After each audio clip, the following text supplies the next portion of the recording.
Hi, my name is Mohammed Saif Farouk. I'm a second year medical student at Sunderland University. This video is on balancing life and studies at medical school so that your experience is actually quite healthy and you're not overly focusing on studies or under focusing on your studies, and that way you're still coming out with a good outcome at the end of the year as well, both in terms of your results and also your general health. This is basically what I started doing. It might not be the best tips for you, but consider them and see how it actually does for you. So firstly, I set boundaries between education and my personal time. When I'm at university, I focus on the studies, I focus on being at the lectures and also understanding the information that I'm being given. When I don't understand the information, I'll make sure I make notes on that. I don't necessarily make long sort of copies of the lectures just because I don't feel like it's necessary, and I'm not really taking in what the lecturer is saying because I'm just too busy copying down what they're saying. Again, that's not necessarily the best tip. I think most students do make sort of transcripts of the lectures because that's what they visit when they're revising.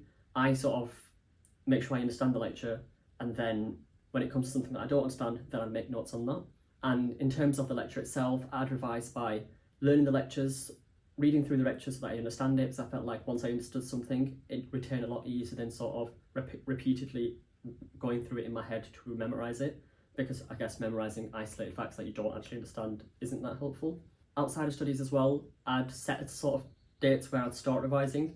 I know a lot of students from the get-go, when they start the year, they'll go straight to the library, spend hours there, and I don't think that's particularly healthy. But I guess if it's what you're used to, it might work for you. But for me, I felt like I sort of wanted time away from university when I was outside of lectures. So between lectures, I'd go home, have food, go to the gym, and I'd also take part in societies as well. Last year I took part in societies such as bouldering and skiing, and the year before I did rowing. And I felt like these sort of gave me time away from academia, which was obviously very helpful. So in addition to sort of having your personal time and a separation between personal time and education time, it's also good to make sure that you've got good and healthy life habits. So these include having a good sleep, making sure that you are getting a decent amount of hours of sleep every day. I know a lot of students will sleep at 2, 3, 4 in the morning because they're working, and why? I don't know, I just don't think it's necessary. Literally just get your sleep, look after yourself, and also have breakfast. A lot of students skip breakfast, they'll probably sleep late but then also wake up later, that way they're skipping breakfast as well. I feel like that can make you start your day already drained.